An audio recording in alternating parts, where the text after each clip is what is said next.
हमारे किचन और हमारे घर में कुछ ऐसी दिक्कतें हैं जो कि बहुत ही छोटी छोटी होती है बट हमें बहुत ज़्यादा लगती है। तो उन टिप्स एंड ट्रिक्स को मैं आज आपके साथ शेयर करना चाहूँगी। होप कि आपके बहुत ज़्यादा काम में आएंगी। Hello everyone and welcome back to my channel. कैसे हो आप सभी लोग? आई होप कि आप सब बहुत अच्छे होंगे। तो चलिए आज का वीडियो शुरू करते हैं।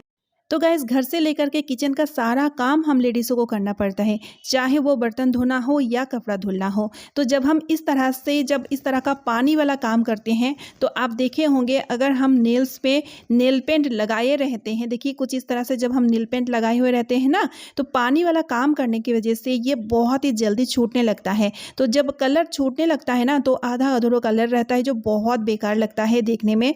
तो इसके लिए एक छोटा सा ट्रिक लेके आ चुकी हूँ जिससे कि नेल पेंट जल्दी ना छूटे। तो जब भी आप कपड़ा धोने जाए या तो फिर बर्तन धोने जाए, उससे पहले आपको ये काम करना है, वैसलीन ले लेना है। ठीक है, अब वैसलीन लेके क्या करेंगे, वैसलीन लेके सिर्फ नेल्स में जहाँ पे नेल पेंट आप लगा के रखे हैं वहाँ पर इस तरह से वैसलीन को अच्छी तरीके से लगा दीजिए।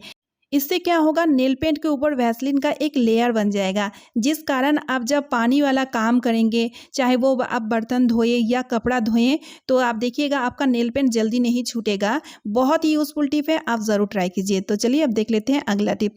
तो अगला टिप में मैंने यहाँ पे लिया है संतरे, और ये संतरे जो है ना, देखिए काफ़ी मतलब सूख चुका है। स्पेशली यहाँ पर हमें संतरे का छिलके चाहिए। अक्सर क्या होता है, संतरे खाने के बाद इसका जो छिलके हैं इसको हम फेंक दिया करते हैं, लेकिन इसका छिलके को आप इस तरह से भी यूज़ में ले सकते हैं। तो इसके लिए सबसे पहले आपको क्या करना है, इसका जो छिलके है इसको छोटे छोटे टुकड़ों में कट कर लेना है। सीजर की मदद से मैंने इसको छोटे छोटे टुकड़ों में कट कर ली हूँ। अब मैंने पानी चढ़ा दिया है गैस में, और पानी में इस तरह से छिलके को डाल के खूब अच्छे से बॉयल कर लूँगी। देखिए अच्छे से बॉयल हो चुका है, जब तक इसका कलर और एक अच्छे सा खुशबू ना आए तब तक बॉयल कर लेना है। अब हमें इसको स्ट्रेन कर लेना है। स्ट्रेन कर ली हूँ। अब देखिए इसका जो पानी है ये बहुत ही अच्छा खुशबू इसमें से आ रहा है। तो अब हम इसको डालेंगे सिंक में। तो सिंक में डालने से कई सारा फ़ायदा है, जैसे कि सिंक ड्रेन अगर जाम होगा तो वो छूट जाएगा क्योंकि पानी बहुत गर्म है। और दूसरा, तो अक्सर क्या होता है कि हम जब नॉनवेज वगैरह धोते हैं, जैसे चिकन, मटन या फिश वगैरह, तो आप देखे होंगे कि एक अजीब से स्मेल आता है सिंक में से। तो उस स्मेल को काटने के लिए ये सॉल्यूशन बहुत ही ज़्यादा यूज़फुल है। तो इस तरह से आप सिंक में जब इस सॉल्यूशन को डालेंगे ना, तो वो जो स्मेल है ना नॉनवेज का, वो गायब हो जाएगा। इस तरह से आप वॉश बेसिन में भी डाल सकते हैं, इससे कि बहुत अच्छा खुशबू आएगा, बैड स्मेल को काट देगा। चलिए अब देख लेते हैं अगला टिप। अगला टिप में मैंने यहाँ पे ग्लास लिया हुआ है। कई बार ऐसा होता है 2 ग्लास इस तरह से बहुत बुरी तरीके से फंस जाते हैं, और सिर्फ ग्लास नहीं, बर्तन, कोई भी बर्तन हो सके जैसे कटोरी या प्लेट वगैरह। तो इस तरह से जब बहुत बुरी तरीके से फंस जाते हैं, इसको निकालना बड़ा मुश्किल होता है। तो इसके लिए एक छोटा सा ट्रिक लेके आ चुकी हूँ। तो मैंने यहाँ पे लिया है 2-3 टुकड़ा आइस। ठीक है, अब मैं क्या करूँगी, इस आइस को इस तरह से ग्लास में डाल दूंगी। अब नेक्स्ट प्रोसेस क्या होगा इसका, चलिए दिखाती हूँ। मैंने यहाँ पे गैस जला दिया है। अब मैं क्या करूँगी, इस तरह से गैस में रख दूंगी। जो आइस मैंने डाला है ना, तो ठंडा और गर्म दोनों की वजह से क्या होगा, ग्लास छूटते जाएगा। देखिए इस तरह से आइस एकदम पिघल चुका है। अब मैं आपको दिखाती हूँ कि ग्लास, देखिए पानी गर्म भी हो चुका है, और इस तरह से देखिए बहुत ही ईजिली इस तरह से ग्लास अलग हो जाएगा। कोई भी बर्तन अगर कटोरी या प्लेट वगैरह इस तरह से फंस जाए, तब भी आप इस तरह से इस प्रोसेस को फॉलो करके उसको आराम से निकाल सकते हैं। है ना बढ़िया सा आइडिया। तो चलिए अब देख लेते हैं अगला टिप। तो फ्रेंड्स, जब हम खाना बनाते हैं, खाना बनाते टाइम जब हम राइस या तो फिर चाय या दूध बॉयल करते हैं, तो कई बार ऐसा होता है धोखे से या गलती से ऊपर बाहर निकल के आता है, जिस कारण क्या है कि हमारा जो गैस स्टोव है ना, गैस स्टोव की नीचे वाली पोर्शन बहुत ही ज़्यादा गंदा हो जाता है, और उसको क्लीन करना बड़ा झंझट वाली काम हो जाती है। तो इसके लिए एक छोटा सा ट्रिक लेके आ चुकी हूँ। तो देखिए हम सभी के पास इस तरह का खराब प्लेट, यानी कि जिस प्लेट को हम बातिल कर दिए हैं, यूज़ नहीं करते हैं, इस तरह का प्लेट तो होता ही होगा। मेरे पास 2 इस तरह का मेलामाइन का प्लेट था जिसको मैं यूज़ नहीं करती हूँ। अब हम क्या करेंगे, इस प्लेट का यूज़ लेकर के गैस बर्नर का जस्ट नीचे इस तरह से प्लेट को हम रखा करेंगे।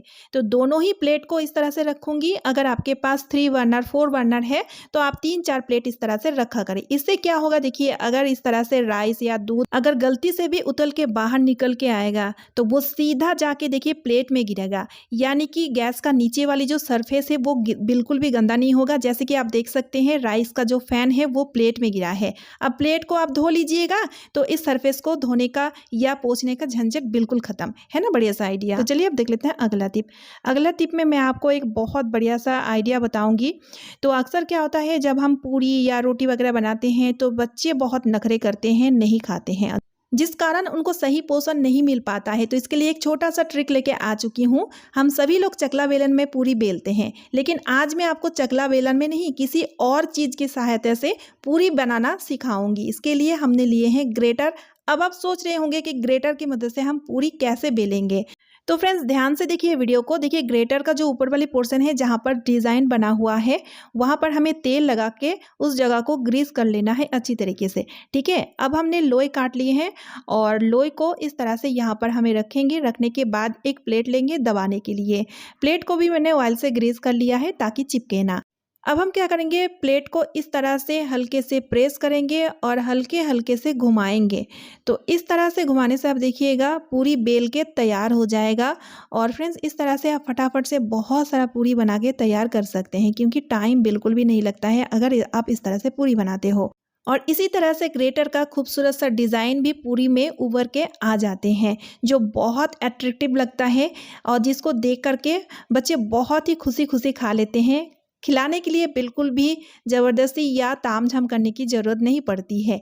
एक बार आप ज़रूर ट्राई कीजिएगा। अब मैं आपको तल के दिखाती हूँ। देखिए गाइस कितना बढ़िया तरीके से पूरी फुला है और इसी तरह से पूरी का टेस्ट भी चेंज हो जाते हैं। एक बार आप ज़रूर ट्राई करके देखिएगा।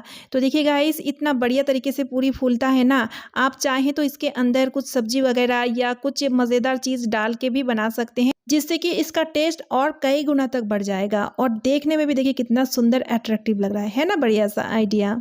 अब देख लेते हैं नेक्स्ट टिप। रोटी बनाने के बाद चकला बेलन को हम कुछ इस तरह से सिंक में धोने के लिए रख देते हैं। तो देखिए कई बार ऐसा होता है कि घर के किसी मेंबर को और एक दो रोटी चाहिए।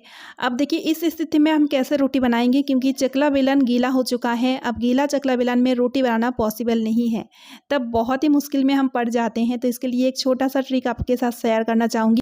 बहुत लोग क्या करते हैं, किचन प्लेटफॉर्म में ही रोटी पूरी बेलने लगते हैं, जो बहुत ही अनहाइजीनिक होता है, क्योंकि छिपकली या कॉकरोच वगैरह यहाँ पे घूमती रहती है। जितना भी हम साफ़ सुथरा कर ले वो अनहाइजीनिक ही होता है। तो ऐसा बिल्कुल नहीं करना है। आपको लेना है थाली, एक बड़ा सा थाली ले लीजिए, उल्टा कर लीजिए उसको, सूखा आटा स्प्रिंकल कर दीजिए और यहाँ पे सूखा आटा थोड़ा सा ज़्यादा लगेगा। और फिर उसके बाद आप इस तरह से लोई को रखते हुए रोटी को जैसे नॉर्मली आप चकले पे रखते हुए गोल गोल घुमा करके इस तरह से गोल रोटी बना के तैयार कर लीजिएगा बहुत ही इजीली। तो इस तरह से किचन प्लेटफॉर्म में ना रख के एक प्लेट में रखते हुए रोटी को बना सकते हैं, है ना बढ़िया आइडिया। तो चलिए अब देख लेते हैं अगला टिप। अगला टिप में मैंने यहाँ पे सिरप लिया हुआ है। तो जब हम ट्रैवल में जाते हैं, कहीं बाहर घूमने जाते हैं, तो बच्चों के लिए खांसी सर्दी का दवाई तो हम लेते ही हैं। तो ख़ासतौर में इस तरीके का सिरप जब हम कैरी करते हैं ना बैग में, तो हमें डर बना रहता है कि सिरप लीकेज ना हो जाए, इस तरह से नीचे खिसक के ना आ जाए, इससे कि बैग में रखा हुआ सब चीज़ बर्बाद हो जाएगा। तो इसके लिए आप ले लीजिए बैलून। तो मैंने यहाँ पे बैलून का जो मुँह है उसको मैंने कट कर लिया है। अब हम क्या करेंगे, बैलून को इस तरह से बोतल का जो कैप है वहाँ पे चढ़ा देना है। ठीक है, इस तरह से हम चढ़ा देंगे। तो इससे क्या होगा, बैलून लगाने की वजह से बोतल का जो मुंह है वो एयर टाइट बन जाएगा और जिस वजह से दवाई बिल्कुल भी बाहर नहीं निकल के आएगा। चाहे आप बोतल को कैसे भी रख ले टेढ़ा मेढ़ा, बिल्कुल भी लीकेज नहीं होगा। बहुत ही यूज़फुल टिप है।